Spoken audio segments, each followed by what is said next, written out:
Hey guys, welcome back to my channel. So ഇന്ന് normally നമ്മൾ എടുക്കുന്ന പോലത്തെ ഒരു വ്ളോഗല്ല, ഇന്ന് കുറച്ച് സ്പെഷ്യൽ വ്ളോഗാണ്. Today is September 18th and my birthday ആണ്. അപ്പോൾ രാവിലെ തന്നെ ഉമ്മാനും ഉപ്പാനൊക്കെ വിളിച്ചു, ബിക്കോസ് അവർക്കിതിൽ വലിയൊരു പങ്കുണ്ടല്ലോ. അപ്പോൾ ഫസ്റ്റ് അവരെ തന്നെ വിളിച്ചു. പിന്നെ ഇന്നലെ രാത്രി തന്നെ അച്ഛൻ്റെ അടുത്ത് പെട്ടിയെല്ലാം പാക്ക് ചെയ്തിട്ട് ഫുള്ള് സെറ്റാവാൻ പറഞ്ഞ് ഷൂട്ട് ചെയ്യാനുള്ള കുറച്ച് ഡ്രസ്സ്, പിന്നെ ബർത്ത്ഡേ ഔട്ട്ഫിറ്റ് ഇതൊക്കെ പാക്ക് ചെയ്യാൻ പറഞ്ഞു. അപ്പോഴേ എനിക്ക് ഏകദേശം കാര്യങ്ങൾ മനസ്സിലായി എവിടേക്കോ എന്തോ പോകാനുണ്ട് എന്ന്. അപ്പോൾ ഞാനതെല്ലാം പാക്ക് ചെയ്ത്. ആൻഡ് ഇന്ന് നമ്മൾ ഒരു ശാലയിൽ വന്നാണ്. നല്ല അടിപൊളി ശാലയാണ്. അപ്പോൾ ഞാനിതൊക്കെ ജസ്റ്റ് ഇങ്ങനെ ചുറ്റി കാണിച്ചു തരാം. നമുക്ക് റൂം കാണിക്കാം വെച്ചോ. അപ്പോൾ ഇതാണ് എൻട്രൻസ് വരുന്നത്. നമ്മൾ വണ്ടിയൊക്കെ അവിടെ പാർക്ക് ചെയ്തിട്ടുണ്ട്. ആൻഡ് ഒരു പുല്ലൊക്കെ വരുന്ന കുട്ടികൾക്കൊക്കെ കളിക്കാൻ പറ്റുന്ന ഒരു ചെറിയൊരു ഏരിയ ഉണ്ട്. പിന്നെ കുറേ സീറ്റിംഗ് ഉണ്ട്. അപ്പോൾ ഒത്തിരി ഫാമിലി ഗ്യാതറിങ്സ് ഒക്കെ ഉണ്ടെന്നുണ്ടെങ്കിൽ എല്ലാവർക്കും കൂടെ കൂടിയിരുന്ന് സംസാരിക്കാനും വട്ടത്തിലിരുന്ന് സംസാരിക്കാനൊക്കെ പറ്റിയൊരു പ്ലേസ്. ആൻഡ് പൂള് വരുന്നുണ്ട്. ഇതാണ് പൂൾ. അപ്പോൾ നമ്മൾ വന്നപ്പോൾ പൂളിലോട്ട് എങ്ങനെ ഇറങ്ങാമെന്നുള്ളൊരു ഡൗട്ട് ഉണ്ടായിരുന്നു, ബിക്കോസ് ആ മറ്റേ ഒരു സ്റ്റീലിൻ്റെ സാധനം ഉണ്ടാവില്ല, അത് ഇതിനില്ല. അപ്പോൾ അവിടെ സ്റ്റെപ്പ് ഉണ്ടെന്ന് കണ്ട്. പിന്നെ ഇതൊക്കെയാണ് ഒരു ഓപ്പൺ ആയിട്ടുള്ള ലൈക്ക് വലിയ ഗ്ലാസ് വിൻഡോസൊക്കെയാണ് വരുന്നത്. സോ നല്ല ഭംഗിയുണ്ട്. ഇനി വാ അകത്തോട്ട് കയറാം. അപ്പോൾ നമ്മൾ ലഗേജൊക്കെ ഇവിടെ കൊടുന്ന് വെച്ചിട്ടുണ്ട്. കുറച്ച് പെട്ടികളൊക്കെ ഉണ്ട്, അതൊക്കെ അവിടെ വെച്ചിട്ടുണ്ട്. ആൻഡ് ചെറിയൊരു കിച്ചൺ സെറ്റപ്പ് ഉണ്ട് ഇവിടെ. മേലെ ഒത്തിരി അടിപൊളി ഡെക്കറേഷൻസ് ഒക്കെ ഉണ്ട് ഇങ്ങനെ. ആൻഡ് ഇവിടെയും കുറച്ച് സീറ്റിംഗ് ഉണ്ട്, കുറച്ച് സീറ്റിംഗ് അറേഞ്ച്മെൻറ്റ്സ് ഒക്കെ ഉണ്ട്. ആൻഡ് ഇവിടെയും എഗെയിൻ സീറ്റിംഗ് അറേഞ്ച്മെൻറ്റ്സ് ഉണ്ട്. അപ്പോൾ ആക്ച്വലി കുറേ ആളുകൾക്കൊക്കെ വന്നിട്ട് കൂടാൻ പറ്റിയ ഒരു ശാലയാണ്. പിന്നെ ഒത്തിരി ആർട്ട് കാര്യങ്ങളൊക്കെ ഉണ്ട്. ആൻഡ് ഇനി ബെഡ്റൂം കാണിക്കാം. Bedroom something special. അപ്പോൾ ഇതാണ് ബെഡ്റൂം വരുന്നത്. നമുക്കിത് ഓപ്പൺ ചെയ്യണമെങ്കിൽ വിൻഡോസ് മൊത്തത്തിൽ ഓപ്പൺ ചെയ്യാം, കർട്ടൻസ് ഓപ്പൺ ചെയ്യാം. നമ്മളിപ്പോൾ ഓപ്പൺ ചെയ്തിട്ടില്ല. ആൻഡ് ഇതാണ് എൻ്റെ ഫേവറേറ്റ് പാർട്ട്. ബെഡ്റൂമിൽ നിന്ന് ഡയറക്റ്റായിട്ട് ഇങ്ങനെ കാണാൻ പറ്റുന്ന ഒരു ബാത്ത് ടബ് കാര്യങ്ങളൊക്കെ വരുന്നുണ്ട്. അപ്പോൾ ഇതാണ് എനിക്ക് ഭയങ്കര ഇഷ്ടപ്പെട്ടത്. ആൻഡ് അതിൻ്റെ തന്നെ ഷാമ്പൂ കാര്യങ്ങളൊക്കെ ഇവിടെ അറേഞ്ച് ചെയ്തിട്ടുണ്ട്. സോ ഒരു കുഞ്ഞു ഒരു ബ്യൂട്ടിഫുൾ ആയിട്ടുള്ള, and this is A toilet, normal toilet ആണ്. അപ്പോൾ ഒരു ബ്യൂട്ടിഫുൾ ആയിട്ടുള്ളൊരു കുഞ്ഞു ശാല. സോ ഇതൊക്കെയാണ്. അപ്പോൾ ഇവിടെ ആയിരിക്കും ഇന്ന് നമ്മൾ ബർത്ത്ഡേ സെലിബ്രേറ്റ് ചെയ്യാനൊക്കെ പോകുന്നത്. ഭയങ്കര സെലിബ്രേഷനൊന്നുമില്ല, ഒരു പ്രൈവറ്റ് ആയിട്ടുള്ള ബർത്ത്ഡേ സെലിബ്രേഷനാണ്. ഞാനും അച്ഛൻ മാത്രമേ ഉള്ളൂ.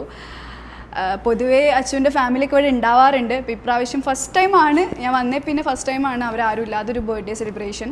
അല്ലെങ്കിൽ നോർമലി നമ്മൾ അവരും ഉണ്ടാവാറുണ്ട് ബർത്ത്ഡേക്കൊക്കെ. ഇപ്രാവശ്യം അവരാരും ഇല്ല. സോ ഞാനും അച്ഛൻ മാത്രമുള്ള ഒരു ബർത്ത്ഡേ. ആൻഡ് ഇന്നൊരു സ്പെഷ്യൽ ഗസ്റ്റും കൂടെ ഉണ്ട്. നിങ്ങൾ കുറച്ച് പേരൊക്കെ ചോദിച്ചിട്ടുണ്ടായിരുന്നു അച്ഛനെ കാണിക്കോ എന്നൊക്കെ പറഞ്ഞിട്ട്. അപ്പോൾ ഇന്ന് അച്ഛനെ ഞാൻ ഇതിൽ കാണിക്കുന്നുണ്ട്. സോ കാണിക്കാം. അപ്പോൾ ഗൈസ്, ഇന്ന് അച്ഛൻ്റെ ഫേസ് റിവീലാണ്. അപ്പോൾ ഇതാണ് this is Achu. Achu actually അത്ര ഇൻട്രസ്റ്റഡ് അല്ല വീഡിയോസിൽ, അതുകൊണ്ടാണ് വരാത്തത്. ആള് ക്യാമറയിൽ സംസാരിക്കുമ്പോൾ വേറെ ഒരു എന്തോ പോലെയാണ്. നോർമലി ആൾ സംസാരിക്കുന്ന പോലെയല്ല ക്യാമറയിൽ സംസാരിക്കുമ്പോൾ. അപ്പോൾ ആൾക്ക് വരാനൊക്കെ ഭയങ്കര മടിയാണ്. അപ്പോൾ ഇതാണ് അച്ചു. ഞാനും അച്ചു തമ്മിൽ കണ്ടില്ലേ എന്തൊരു ഡിഫറൻസ് നോക്കി. അപ്പോൾ ഓൾറെഡി വീട്ടിൽ നിന്ന് ഇറങ്ങിയപ്പോൾ ഞാൻ മേക്കപ്പൊക്കെ സെറ്റാക്കിയിട്ടാണ് ഇറങ്ങിയത്. ഹെയറൊക്കെ ചെയ്തിട്ടുണ്ട്, ഒരു കേളി ഒക്കെ ആക്കിയിട്ടുണ്ട്. ഇവിടുത്തെ കേൾസൊക്കെ പോയിട്ടാണ്, ഭയങ്കര ചൂടാണ് ഇവിടെ. അപ്പോൾ now I am going to change my dress change ചെയ്യണം. ഒരു ഓൾമോസ്റ്റ് അതിലോട്ട് മാച്ചായ ലിപ് ഷെയ്ഡ് കാര്യങ്ങളൊക്കെ തന്നെ ഞാൻ കൊടുത്തിട്ടുള്ളത്. പിന്നെ ഡ്രസ്സ് ചേഞ്ച് ചെയ്തിട്ട് വരാം.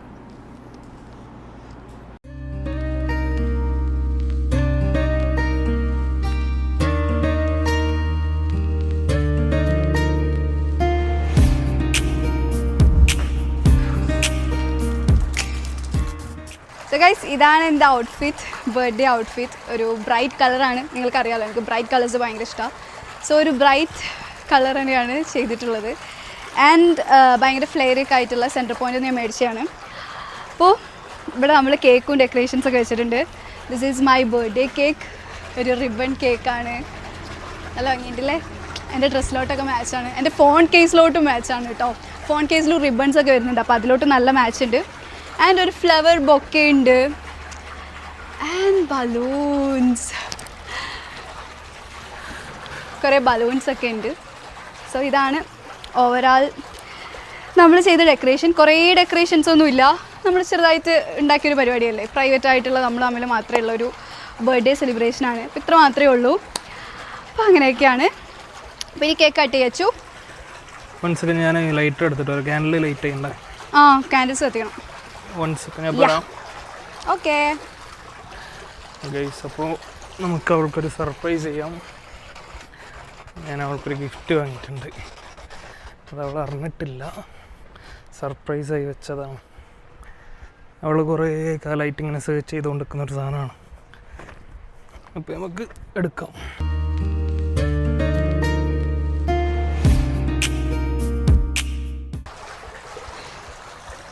സർപ്രൈസ്. Thank you. എന്താന്ന് ഗസ് ചെയ്യ്. നല്ല വെയിറ്റ് ഉണ്ടോ? ഇത് പ്ലേറ്റ് അല്ലേ? അടുക്കളയ്ക്കുള്ള സാധനങ്ങളാ, പ്ലേറ്റും സെറാമിക് പ്ലേറ്റ് ഒക്കെ പോലെ അടുക്കളയ്ക്കുള്ള സാധനങ്ങൾ ഗിഫ്റ്റ് ചെയ്യാം. ഗസ് ചെയ്യ്. എന്തോ നീ കുറേ ആയിട്ട് സോഷ്യൽ മീഡിയയിലൊക്കെ സെർച്ച് ചെയ്തുകൊണ്ടിരിക്കുന്ന ഒരു സാധനം. iPhone 16 പക്ഷെ ഇത്ര വലിയ 16 എത്ര വലുതോ? അത് ഇറങ്ങിയിട്ടില്ലല്ലോ. എന്തായാലും അവിടെ വെക്കുക, നമുക്ക് പിന്നെ പൊട്ടിക്കാം. കേക്ക് കട്ട് ചെയ്യ്. അല്ല, എനിക്കിനിപ്പോൾ അറിയാണ്ട് സമാധാനം ഉണ്ടാവില്ല. നമുക്ക് പിന്നെ ചെയ്യാം. അപ്പോൾ അതിന് കേക്ക് കട്ട് ചെയ്യ്. ഞാൻ കുറേ സെർച്ച് ചെയ്യുന്ന സാധനം. ഗസ് ചെയ്യ്. ലൈറ്റർ. നീ ലൈറ്റർ എടുക്കാന്ന് പറഞ്ഞാൽ പോയേ, അതില്ലേ ഇപ്പോൾ? ഓ, അത് മറന്നിട്ടുണ്ട്. എടുത്തിട്ടോ? അപ്പോൾ ലൈറ്റർ എടുക്കാൻ മറന്ന്. 1 മിനിറ്റ് ലൈറ്റർ എടുത്തിട്ട് വരാം. നല്ല ചൂടായതുകൊണ്ട് ഗൈസ് കത്തി വെച്ചിട്ട് ഇങ്ങനെ ചെയ്യുന്ന. കട്ട് ചെയ്യാം. ലൈറ്റ് ചെയ്യട്ടെ.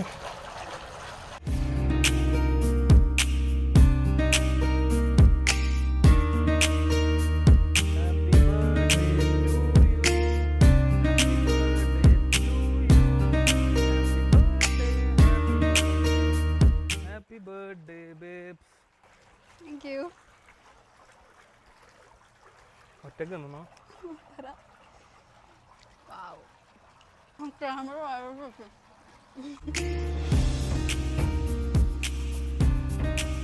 ഇനി അൺബോക്സ് ചെയ്യാം. നല്ല വെയിറ്റ് ഉണ്ടടാ ശരിക്കും.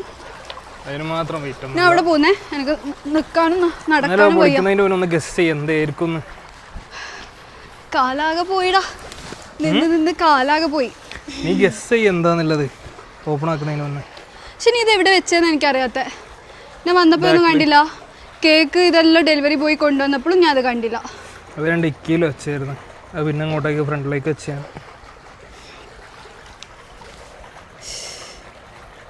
ഗസ് ചെയ്യ്. അറിയൂല. എന്നാ ഓപ്പൺ ചെയ്തോ. പൊളിക്കട്ടെ. ഈ കുറേ സോഷ്യൽ മീഡിയയിൽ ഇപ്പോൾ ഒരു 2 ആഴ്ച 3 ആഴ്ചയൊക്കെ ഫുള്ള് സെർച്ച് ചെയ്തുകൊണ്ടിരുന്നൊരു സാധനം.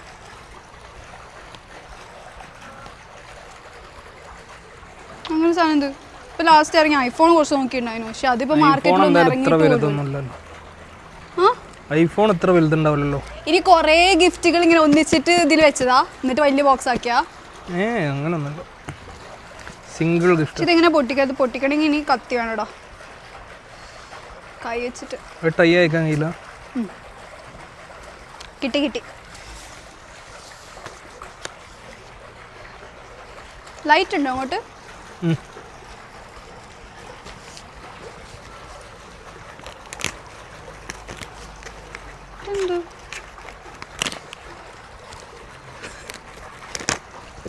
സാധാ ഒരു ബോക്സ് തുറന്നു നോക്ക്. കിട്ടണ്ടേ? വലുത്ത് കിട്ടല്ലേ?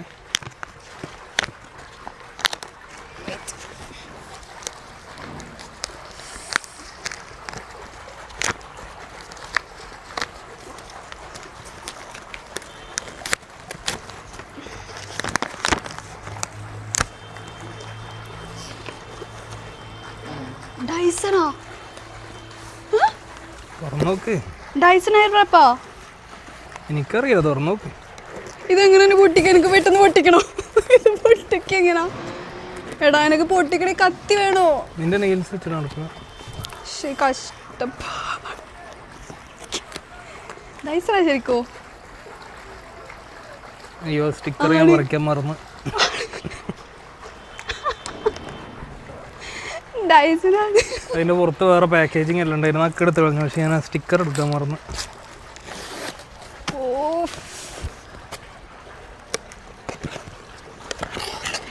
ഇനിയും ബോക്സാ? ഇത് മറ്റേ ബോക്സിന്റെ ഉള്ളിലായിട്ട് പറ്റിക്കുന്നയാ? ഓക്കെ, നിലത്ത് കണ്ട. എടാ ഇനിയും ഇതിനകത്ത് ബോക്സ് ഇടാ. വെയിറ്റ്. ഓ ഇത് നീ എന്നെ ഹെൽപ്പ് ചെയ്യണം, കഴിയൂല. ഇവിടെ പൊട്ടിക്കാനുണ്ട്. അമ്മോ, ശരിക്കും എന്തായാലും ഇത്ര ബോക്സ് അല്ലോ.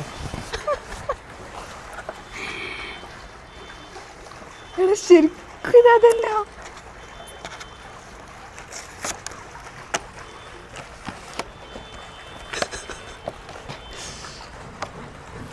എനിക്കിത് പൊട്ടിക്കണ്ട. തുറന്നു കഴിഞ്ഞിട്ടാ എനിക്ക് ഭയങ്കര എക്സൈറ്റ്മെന്റ്. എനിക്ക് പൊട്ടിക്കലടാ പെട്ടെന്ന്.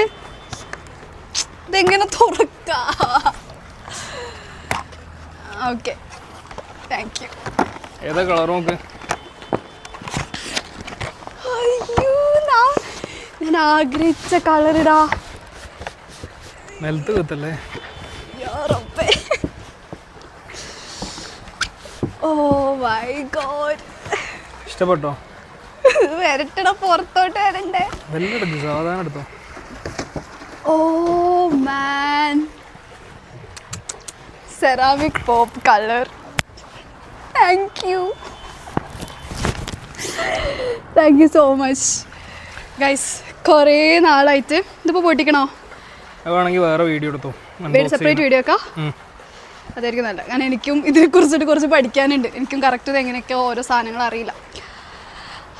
അപ്പോൾ ഗൈസ്, ഇതിനെക്കുറിച്ചിട്ട് പറയുകയാണെങ്കിൽ ഇത് 2-3 months ബാക്ക് എനിക്ക് അത്ര താല്പര്യമൊന്നും ഉണ്ടായിരുന്നില്ല. ബിക്കോസ് ഇത് കുറച്ച് നല്ല റേറ്റുള്ള സാധനം. അപ്പോൾ അത്രയും ഒരു റേറ്റിൽ ഇതിൽ ഇൻവെസ്റ്റ് ചെയ്യാൻ മാത്രം ഉണ്ടോ എന്നിങ്ങനെ ഒരു കൺഫ്യൂഷൻ ഉണ്ടായിരുന്നു. അത്രയും വർത്ത് ആവോ? എൻ്റെ അടുത്ത് already hair straightener, hair colour, volumiser എല്ലാം ഉണ്ട്. അപ്പോൾ ഇതിൽ ഇനി വെറുതെ പൈസ മുടക്കിയിട്ട് അത്രത്തോളം അടിപൊളി ആവുമോ എന്നൊക്കെ ഡൗട്ട് ഉണ്ടായിരുന്നു. അപ്പോൾ ഞാൻ അത്ര വേണ്ടാന്ന് വിചാരിച്ചിട്ട് മൈൻഡിൽ ഉണ്ടായിരുന്നില്ല. പക്ഷേ ഒരു തവണ റീൽസിലൊക്കെ ഇങ്ങനെ, ഇത് റീൽസിൽ ഭയങ്കര ട്രെൻഡിങ് ആയൊരു ടൈം ഉണ്ടായിരുന്നു. എല്ലാവരും ഗിഫ്റ്റ് ചെയ്യുന്നതൊക്കെ ഒരു ട്രെൻഡിങ്. അപ്പോൾ ഈ റീൽസിലൊക്കെ കണ്ടിന്യൂസ് ആയിട്ട് ഇതിങ്ങനെ വരുമായിരുന്നു. പക്ഷേ ഒരു തവണ ഒരു അമേരിക്കൻ ഏതോ ഒരു ഫോറിൻ ലേഡി ഇത് അൺബോക്സ് ചെയ്യുന്നൊരിത് കണ്ടു. അപ്പോൾ അതിൽ ഈ ഒരു കളർ കണ്ടപ്പോൾ അച്ഛൻ്റെ കൂടെ ഇങ്ങനെ ഇരിക്കുന്നുണ്ട്. അപ്പോൾ അച്ഛൻ്റെ അടുത്ത് ഞാൻ പറഞ്ഞു, എടാ ഈ കളർ നല്ല അടിപൊളി കളർ, ഇതുവരെ എനിക്ക് ഡൈസിനൊരു താല്പര്യം, പക്ഷേ നീ എനിക്ക് ബർത്ത്ഡേ ഗിഫ്റ്റ് ഇതെന്നെ തന്നാൽ മതി എന്ന് ജസ്റ്റ് ഞാൻ അന്ന് എന്തോ ഇതിൽ പറഞ്ഞാ. പക്ഷെ അതിന് ശേഷം എനിക്ക് ഒരു ഓർമ്മയില്ല, അതിനെപ്പറ്റി ഞാൻ ആലോചിച്ചിട്ടില്ല, ഒന്നുമില്ല. പക്ഷെ ഇവനത് കറക്റ്റ് ഓർത്ത് വെച്ച്. പക്ഷേ ഈ കളർ ഇവിടെ എവിടെയും കിട്ടാലെന്നറിയോ? ദുബായിൽ നിന്ന് എത്തിയത്. ഓ, സൗദിയിൽ എവിടെയും കിട്ടാല്ലേ? എനിക്കിനെ പൊട്ടിക്കണടാ. അയ്യോ, ശരിക്കും ഞാനത് എൻ്റെ മൈൻഡിൽ നിന്ന് കംപ്ലീറ്റ്ലി പോയി. ഞാൻ അതിനെക്കുറിച്ചിട്ട് പിന്നെ ആലോചിച്ചിട്ടേ ഇല്ല, ഓർത്തിട്ടേ ഇല്ല. പക്ഷെ ഇവനത് കറക്റ്റ് ഓർത്ത് വെച്ചിട്ട് വാങ്ങിച്ച്. Thanks man. ഇത്രേ ഉള്ളൂ. എക്സോയ്സ് ഒക്കെ ഉണ്ട്. എക്സോയ്സിനല്ലേ ഇതിനറിയാം? എനിക്ക് കളിക്കാറിയോ? എനിക്കറിയാലോ. ഇങ്ങനെ OO വരണം, XX വരണം, അങ്ങനെയല്ലേ? ഇപ്പം ഞാൻ X ആണെങ്കിൽ നീ O ആയിരിക്കും. എന്നിട്ട് നമ്മൾ ഓരോന്ന് ഇങ്ങനെ വെക്കും. എന്നിട്ട് ഇവിടെ XX ആയിട്ട് വരുത്താം, ഇവിടെ XX. ഇപ്പം ഞാൻ X ആണെങ്കിൽ കംപ്ലീറ്റ് X ആക്കിയിട്ട് ചെയ്യുന്നു, അങ്ങനെയല്ലേ? എനിക്കറിയില്ല. അങ്ങനെയല്ലേ ഗൈസ്? എൻ്റെ ഒരു ഇതിൽ അങ്ങനെയാണ്. അപ്പോൾ എന്താ ഞാൻ പറയാൻ വന്നേ? എന്താ പറയാൻ വന്നേ? സങ്കടമുണ്ട്. എന്ത് സങ്കടമാവട്ടെ ഗൈസ്, എനിക്ക് 25 വയസ്സായതിൽ കുറച്ച് സങ്കടമുണ്ട്. ഞാൻ അച്ഛൻ്റെ അടുത്ത് ഇങ്ങനെ പറയായിരുന്നു, എനിക്ക് ഭയങ്കര വിഷമം. കാരണം എനിക്കിഷ്ടപ്പെട്ട ഏജ് എന്ന് പറഞ്ഞാൽ ഒരു 18 തൊട്ടിട്ട് 24, 23 അതായിരുന്നു. അപ്പോൾ നമുക്കത് പിടിച്ചു വെക്കാൻ പറ്റില്ലല്ലോ. ഇതിങ്ങനെ വയസ്സാവുകയാണെന്ന് ആലോചിക്കുമ്പോൾ ഒരു ഭയങ്കര വിഷമം. അയ്യോ, ഓക്കെ. അപ്പോൾ അച്ഛൻ ക്യാമറ കട്ട് ചെയ്തതായിരുന്നു. അച്ഛന് ചിരി വന്നു അത് പറയുന്നത് കേട്ടപ്പോൾ. അപ്പോൾ ഗൈസ്, ഞാൻ പറഞ്ഞു വന്നത് ഒരു 18 തൊട്ടിട്ട് 23, 24 ഒക്കെ എൻ്റെ ഫേവറേറ്റ് ഏജ്. ലൈക്ക് ആരും ആഗ്രഹിക്കുന്ന ഒരു ഏജ്. ഇനിയിപ്പോൾ അങ്ങോട്ടേക്ക് പ്രായമായി വരികയെന്ന് ആലോചിക്കുമ്പോൾ ഇങ്ങനെ ഒരു ടെൻഷൻ. അപ്പോൾ ഓരോ ബർത്ത്ഡേ കഴിയുമ്പോഴും അയ്യോ എന്നുള്ളൊരു ഇതുണ്ട്. ബട്ട് പിടിച്ചേക്കാൻ പറ്റില്ലല്ലോ. ഇപ്പോൾ പിടിച്ചേക്കാൻ പറ്റുന്നുണ്ടെങ്കിൽ 2-3 വർഷം മുമ്പ് ഞാൻ പിടിച്ച് വെച്ചേനെ. ഇതിപ്പോൾ അത് പറ്റില്ലല്ലോ. അപ്പോൾ ആരുമില്ലാത്ത ഒരു പ്രൈവറ്റ് ആയിട്ടുള്ള നമ്മൾ മാത്രം തമ്മിലുള്ളൊരു ബർത്ത്ഡേ ആയിരുന്നു. പക്ഷേ സ്റ്റിൽ വി എൻജോയ്ഡ് ഇറ്റ്. നമ്മൾ മാക്സിമം അടിച്ച് പൊളിച്ചു. അപ്പോൾ ഇന്ന് നമ്മളിനി ഇവിടെ സ്റ്റേ ആണ്. അപ്പോൾ ഇനി പൂളിൽ ഇറങ്ങണം. പിന്നെ അച്ചു ഗിഫ്റ്റ് എന്നല്ലോ ഡൈസൺ എയർ റാപ്പ്. അപ്പോൾ അത് ഇനി ഒരു അൺബോക്സിങ് ചെയ്തിട്ട് ഞാൻ കാണിക്കാം. ബിക്കോസ് അതിൽ പലതും എനിക്ക് പോലും അറിയില്ല എങ്ങനെയൊക്കെ കറക്റ്റ് യൂസിങ് ഒക്കെ. അപ്പോൾ ഞാൻ അൺബോക്സ് ചെയ്യുമ്പോൾ നിങ്ങൾക്കും കൂടെ പറഞ്ഞു വന്നിട്ട് അൺബോക്സ് ചെയ്യാം. ഇപ്പോൾ ഞാൻ പൊട്ടിച്ച് കഴിഞ്ഞാൽ എനിക്ക് നിങ്ങൾക്കത് ഓരോന്നിൻ്റെ യൂസ് എന്താണെന്ന് പറഞ്ഞു തരാൻ പറ്റില്ല. സോ അപ്പോൾ ഇതൊക്കെ ആയിരുന്നു ഇന്നത്തെ വിശേഷങ്ങൾ. അപ്പോൾ ഞാൻ ഒത്തിരി എൻജോയ് ചെയ്തു, നിങ്ങളും എൻജോയ് ചെയ്തെന്ന് വിചാരിക്കുന്നു. അച്ചു എൻജോയ് ചെയ്തോ? കുറച്ച്. എന്താ കുറച്ച്? എന്തോ അതെന്താ അതെന്താ നീ ഫുള്ളായിട്ട് എൻജോയ് ചെയ്യാനേ? പക്ഷേ നമ്മളെ എൻജോയ്മെന്റ് കിടക്കുന്നുള്ളൂ. അപ്പം നീ പറയുന്നത് എൻ്റെ ബർത്ത്ഡേ ഇപ്പോൾ രസമില്ലായിരുന്നു നീ ഇത്രയും ചെയ്തിട്ട്? ഗൈസ്, അതൊരു കാര്യം. ഏറ്റവും എനിക്ക് വെറുക്കപ്പെട്ട കാര്യം ചൂടാണ്. ഹെയറൊക്കെ ഉണ്ടല്ലോ ഇങ്ങനെ ഒട്ടുമായിരുന്നു ചൂടെടുത്തിട്ട്. നമ്മളാണെങ്കിൽ പുറത്താണ് കേക്കെല്ലാം സെറ്റ് ചെയ്തത്. അതുകൊണ്ട് കയ്യൊന്നും ഉണ്ടായിരുന്നില്ല. എൻ്റെ വീഡിയോസൊക്കെ നോക്കിയാലും നിങ്ങൾക്കറിയാം മുടിയെല്ലാം ഇങ്ങനെ ഒട്ടി പിടിച്ചിട്ടുണ്ട്. നല്ല ചൂടായിരുന്നു. അതിന് അകത്ത് നമ്മൾ ഇരിക്കുമ്പോൾ അറിയേയില്ല, പക്ഷെ പുറത്ത് കഷ്ടപ്പാടാണ്. സോ അപ്പോൾ അതാ അച്ഛനും ഇഷ്ടപ്പെടാനേ. യെസ്, എനിക്കും അതാണ് ഇഷ്ടപ്പെടാനത്. ചൂട് എനിക്കും സഹിക്കാൻ പറ്റിയില്ല. അപ്പോൾ ഞാൻ എൻജോയ് ചെയ്തു. ചൂടല്ലാത്ത പോർഷൻസൊക്കെ ഞാൻ എൻജോയ് ചെയ്തു. ആൻഡ് ഒത്തിരി ഗിഫ്റ്റൊക്കെ തന്നതിന് താങ്ക്സ്. സോ ഗൈസ്, അങ്ങനെ ഫൈനലി ഞാൻ 25 വയസ്സായിരിക്കുകയാണ്. ഒരു സങ്കടമായ കാര്യം, സന്തോഷമായ കാര്യമൊക്കെ നിങ്ങളെ അറിയിക്കുന്നു. ആൻഡ് ഇപ്പോൾ ഈ വീഡിയോ ഇഷ്ടപ്പെട്ടെങ്കിൽ ലൈക്ക് ചെയ്യുക, ഷെയർ ചെയ്യുക, സബ്സ്ക്രൈബ് ചെയ്യുക. അപ്പോൾ നമ്മളിങ്ങി പോയിട്ട് പൂളിലൊക്കെ ചാടാനുണ്ട്. പിന്നെന്താ, നമ്മളതായിട്ടുള്ള കുറച്ച് ടൈമൊക്കെ സ്പെൻഡ് ചെയ്യാനുണ്ട്. സോ ഈ വീഡിയോ ഞാനിവിടെ വെച്ച് എൻ്റെ ചെയ്യുന്നു. So by.